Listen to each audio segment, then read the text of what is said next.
Hi guys, good evening. So, meron akong gustong i-review. And alam niyo yung mga peelable gummies. And may nakita kasi ako sa SM. Ito siya. Peeling soft candy. Ito ay grape. Marami sila available na flavors. Merong mango, peach, lychee, ganun. This one, peelable gummies na huhulaan mo kung ano yung nasa loob. Kung dinosaur ba siya, bear, or elephant. So, i-try natin guys ha. Try natin tong ito. Ganito yung grape. Tapos, ganito siya. Ang cute. Wait. Ganyan siya. Di ba parang grapes?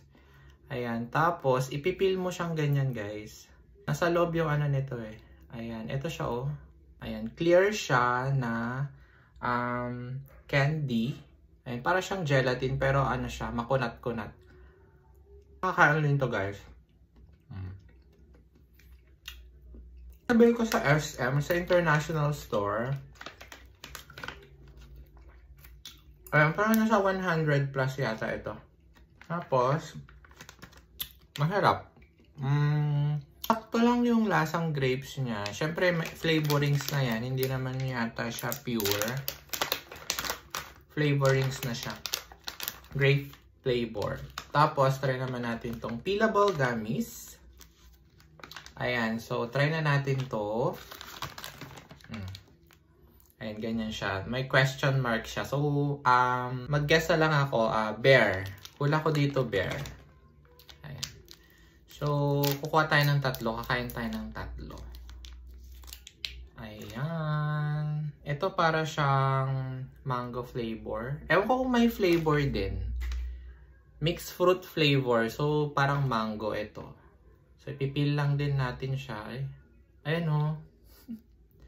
Nakikita nyo ba? Oh, bear! Tama ako guys. Bear. Tingnan natin. Mango. Nakakain din to. Yung texture ng pinakabalat niya, mas matigas siya. Mas makunat siya kaysa dun sa lamang. So, kuha ulit tayo. Elephant. Hula ko dito elephant. OMG, ano to? Ayan. So, nakakakain ka na ng dessert.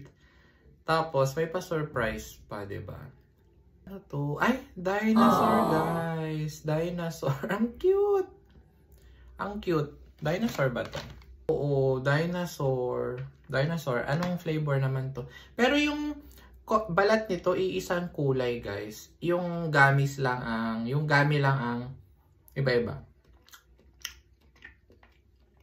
Ewan ko kung anong flavor to. Kupachay siya. Ayan, so yung laman nito, guys, 10 pieces. 10 pieces siya, guys. Hindi na lang natin nahulaan ay elephant. Ay, iba yung balat.